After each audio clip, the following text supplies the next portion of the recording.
বীরভূম মানেই পর্যটকদের এক বিশেষ স্থান।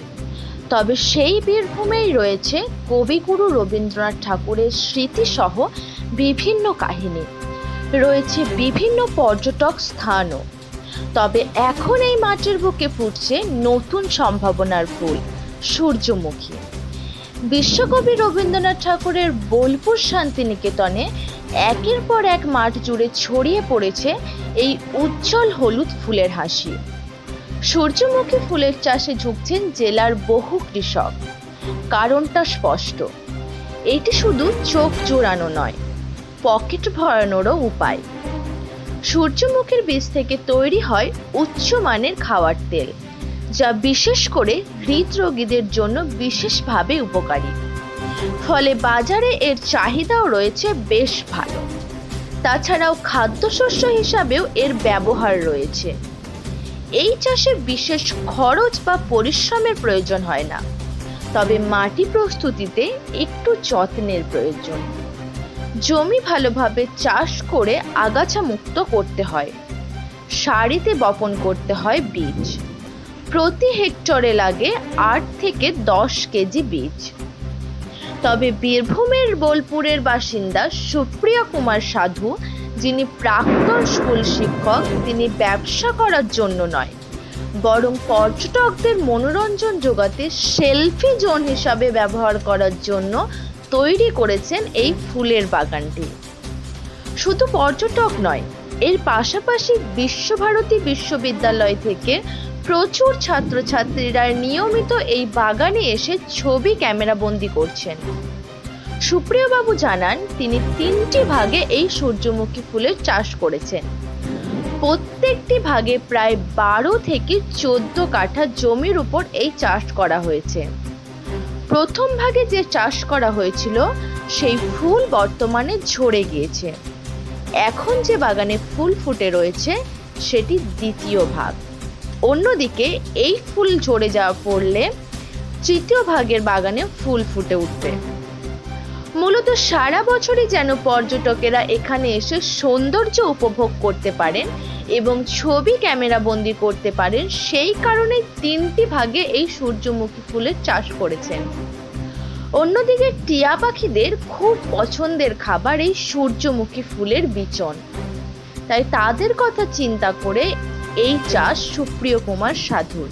আমাদের বন্ধুদের সাথে এসেছিলাম এখানে বেড়াতে, তো আমরা ছবি টবি তুললাম। আর এখানে কোনো রকম ফি চার্জ করা হয় না ছবি তোলার জন্য, যেটা আমাদের বয়সী বাচ্চাদের জন্য খুবই ভালো। তো আমরা ঘুরলাম, এখানে ছবি টবি তুললাম, খুব মজা লাগলো, ভালো লাগলো। আর যিনি করেছেন এই জায়গাটা, চাষ করেছেন বা এটাকে ব্যবসায়িকভাবে কাজে লাগাননি, তাকে অনেক অনেক ধন্যবাদ আমাদেরকে এটা ছবি তোলার জন্য, ছাড়ার জন্য বা এইভাবে নিজেদের মতো ঘুরতে দেওয়ার জন্য। খুবই ভালো লাগলো এই সৌন্দর্য উপভোগ করে। এইটুকু। আমার নাম কৃতিকা সরকার, আমি নিচুপটিতে থাকি। আমি এবছর যেটা করেছি 3টে ফেজে ভাগ করে নিয়েছি। মোটামুটি ওই 12-14 কাঠা জায়গা করে ভাগ করেছি। একটা ফেজ শেষ হয়ে গেল, সে ফুল ঝরে গেছে। সেকেন্ড ফেজটা এখন চলছে। আরও দিন 10 বাদে থার্ড ফেজের যে এলাকাটা রয়েছে সেই ফুলগুলো ফুটতে থাকবে। তো মানে এমনভাবে ব্যাপারটাকে করেছি যে একটা প্লটের ফুল শেষ হয়ে যাওয়ার সাথে সাথে যাতে আরেকটা প্লটে ফুলগুলো ফুটতে থাকে, এইভাবে সাজিয়ে। অ্যাকচুয়ালি এটা কৃষি পণ্য হিসেবে ব্যবহার করা উচিত যায়, কিন্তু আমাদের এখানে বেশ কিছু প্রতিবন্ধকতা রয়েছে। প্রথম প্রতিবন্ধকতা যেটা, সেটা হচ্ছে টিয়া পাখির অত্যন্ত প্রিয় খাদ্য হচ্ছে সূর্যমুখীর বীজ। তো সেই টিয়া পাখির হাত থেকে বাঁচানো খুব কঠিন। ভোরবেলা 5টা, 5:30টার সময় থেকে দলে দলে ঝাঁকে ঝাঁকে টিয়া পাখি এসে এই বীজগুলো খেতে শুরু করে, সন্ধ্যের দিকেও তাই।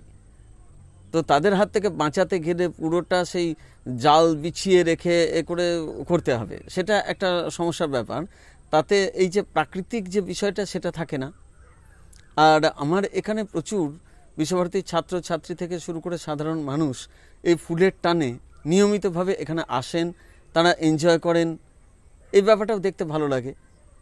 তো এই উদ্দেশ্য নিয়েই মূলত এই কাজটাকে করা। আলাদাভাবে যে এটার কোনো ব্যবসায়িক দিক আমি কিন্তু ভাবিনি। এটা একটা অভিনব উদ্যোগ বলে মনে করা যাচ্ছে আর কি।